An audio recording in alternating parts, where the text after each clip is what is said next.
Hello and welcome back to the Tata Steel Chess Tournament, round 9. And from this run, the biggest game we could say is the one between the two youngsters, Alireza Firouzja, who is leading the tournament solely, so he's a sole leader by half point ahead of the pack. And among the chasers are Andrey Esipenko, who has just beat the world champion Magnus Carlsen in the previous round. So let's see how these two guys, I think they are both below 18, so basically two kids, are fighting this one out. So Alireza starts with the move d4, knight f6, knight f3, d5, and again Alireza goes for the London system, bishop f4, and we have seen actually this from him already. He played this again too, then played that very nice game. I have actually also shown you on this channel.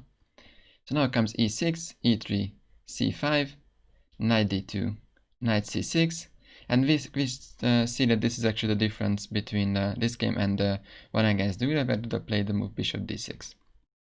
And now the knight already comes to c6, and after c3, Esipenko plays the move knight h5. So immediately attacking this bishop, while white wants to save it, plays the move bishop g5, and here comes f6. After bishop h4, actually this bishop is not such a great piece, and it has some trouble. Black plays the move g6, so the immediate g5, which first looks a bit tempting, would be actually a huge mistake because white can just take this pawn, and this would be a discovered attack. So you can't do this one. However, you can just play g6, solely protect this place knight, develop, most likely you still will develop the bishop e7, castle, maybe bring back this knight, and then at some point you can try to chase this bishop. So now comes the move h3 from Alireza, which is actually turned out to be the sort of novelty, so the new move. However, this is not a great move. And it's quite surprising that Alireza plays this. So after h3, it is quite certain that you cannot even go back to g3 with your bishop, because black is just going to take, or even if not the knight already retreated, the black bishop might develop to d6, and then it's going to control this square. So after h3, actually the bishop is even a worse place than before. So now comes c takes d, bishop d6, good move controlling this diagonal. Bishop d3, castle. Actually, Alireza didn't castle for a long time. a3. So after h3, again another move on the other side with a3, and yeah, a lot of pawn moves in this opening. However, black pawn moves are kind of making sense while Alireza just played this h3 and a3. And now he's sort of lacking development. His king is still very unclear where it would go. So now comes queen c7, even further pressure on this diagonal. This bishop is just dead for the time being. Comes queen c2, it's actually a nice idea to pin along this file. And comes king h8. So this is quite a good prophylactic move. You want to avoid this bishop takes g6 to ever calculate this. And the king is also a lot safer on h8 because you've already moved your f-pawn, so this is, looks better.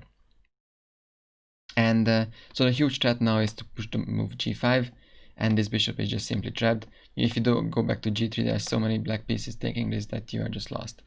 So here Alireza really has to do something, and he plays the move g4.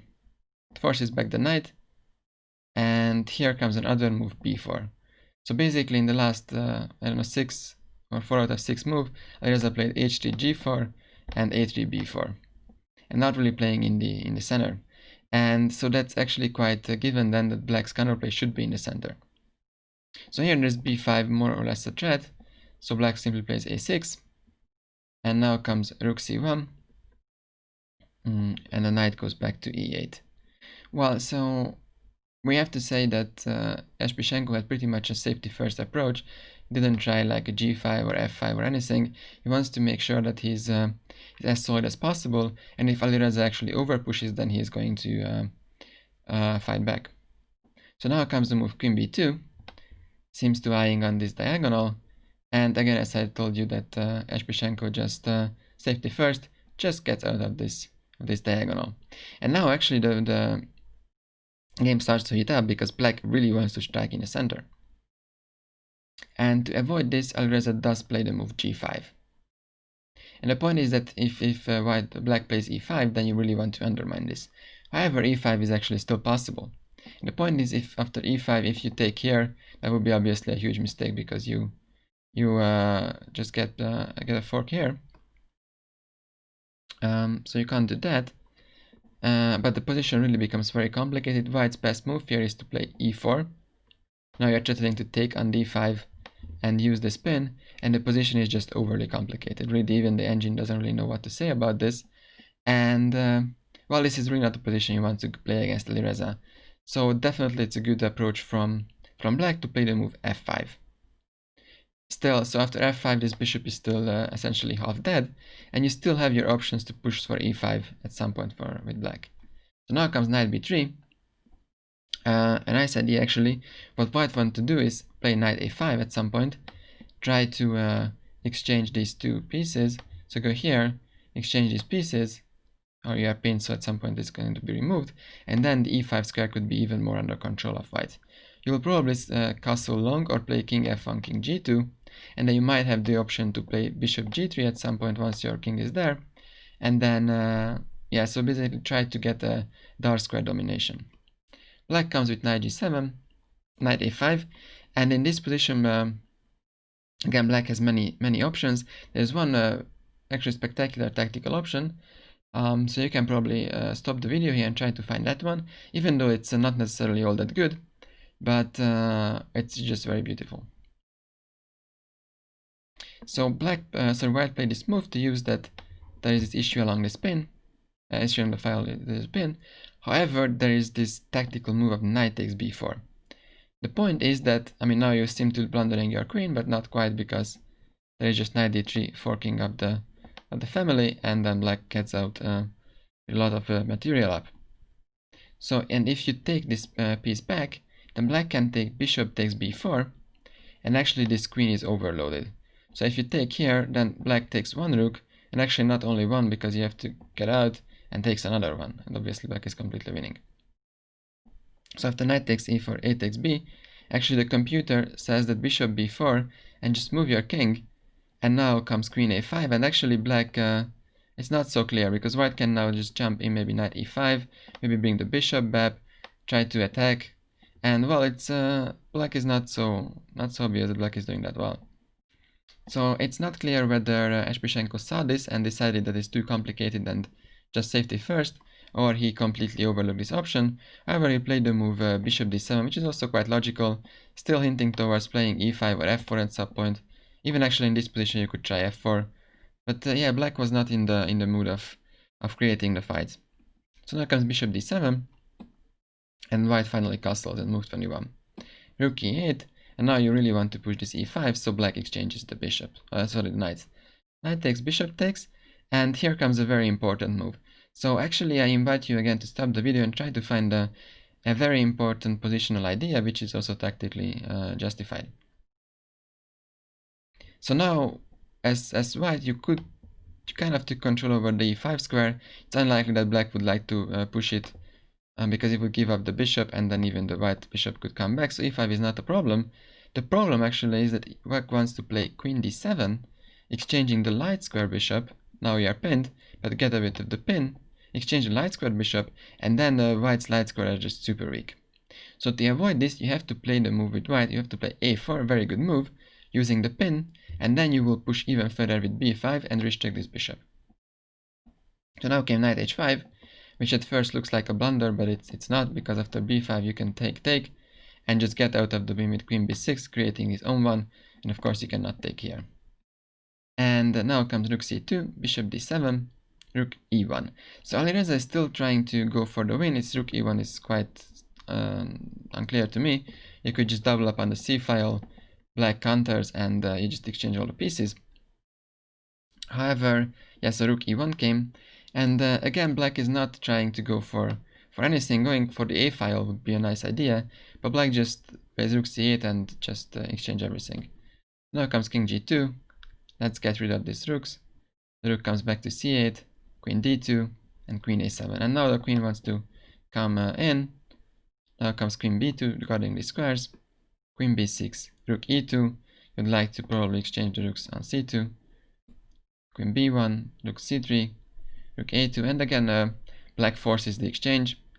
Takes, queen c2.